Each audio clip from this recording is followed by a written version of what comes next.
আসসালামু আলাইকুম ওয়া রাহমাতুল্লাহি ওয়া বারাকাতুহু। ইন্নাল হামদালিল্লাহ ওয়াসসালাতু ওয়াসসালামু আলা রাসূলিল্লাহি ওয়া বা'দ। আজকে আলোচনা করব দুশমন থেকে হেফাজতের আমল। আলোচনা বুঝতে সাথেই থাকবেন। যারা এখনো চ্যানেলটি সাবস্ক্রাইব করেননি, সাবস্ক্রাইব করতে ভুলবেন না। প্রত্যেক ভিডিওতেই বলি, ভেরিফাই চ্যানেলের ডেসক্রিপশন বক্সে ক্লিক করলে পেজ এবং আইডি আসবে। এটা ছাড়া আলাদা অন্য কোনো পেজ নেই, আইডি নেই, ইমো নেই, হোয়াটসঅ্যাপ নেই, টিকটক নেই।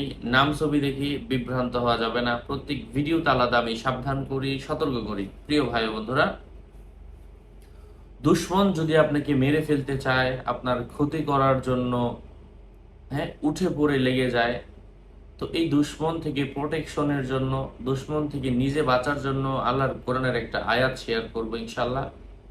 কোনো ব্যক্তি যদি এই আয়াতের আমল করে, স্বয়ং আল্লাহ সুবহানাহু ওয়া তাআলা তাকে দুশমন থেকে হেফাজত করবেন।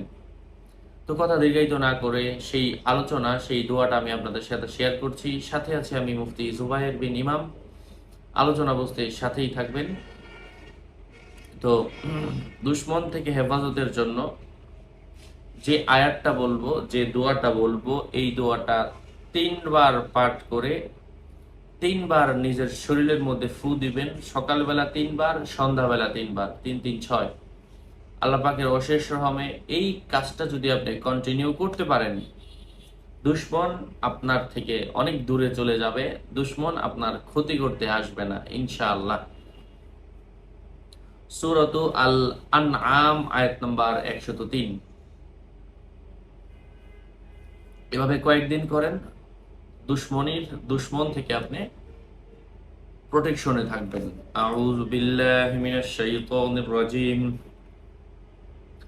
বিসমিল্লাহির রহমানির রহিম। লা তুদরিকহুল আবসার ওয়া হুয়া ইউদরিকুল আবসার ওয়া হুয়াল লাতীফুল খবীর।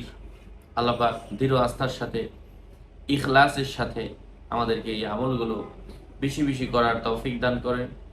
আরও আপডেট পেতে সাথেই থাকবেন। সকলের মঙ্গল, সুস্বাস্থ্য, দীর্ঘায়ু কামনা করে এখানেই শেষ করছি। দেখা হবে অন্য কোনো এপিসোডে। আগামী এপিসোড আসার আগ পর্যন্ত সুস্থতা ও দীর্ঘায়ু কামনা করে এখানেই শেষ করছি।